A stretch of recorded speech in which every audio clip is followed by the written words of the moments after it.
Mayong adlaw mga ka-garden, nahuman na gyud og install ang hydroponic mga ka-garden no. Sumauday ni ang among gitamnan sponge, dayon ang among gitanom ani kay kining legacy nga variety.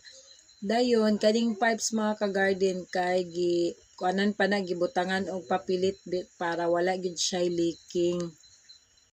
Maayo man gyud nga i-check nato daan kay para dili pod masayang ang ato ang nutrient solution kay mausik ra man gud ang tubig.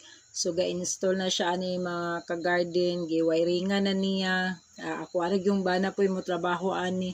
Then diha mao na ang kuan flowing diha ang tubig no. So mao na siya ang pump naara diha sa sulod then iyang giwiringan gisulayan na namo. So niagas na pod siya mga ka-garden. Dayon katong among gitanom nga pipino amo ana dayon gibutang diha. Mao na siya mga ka-garden, balikap ra ang amo ang gibutang dayon gisapaw lang dayon to namong sponge. Mga 29 na siya kapunuan mga ka-garden, giusa-usa ra namo kay para dili na siya crowded ba inig tubo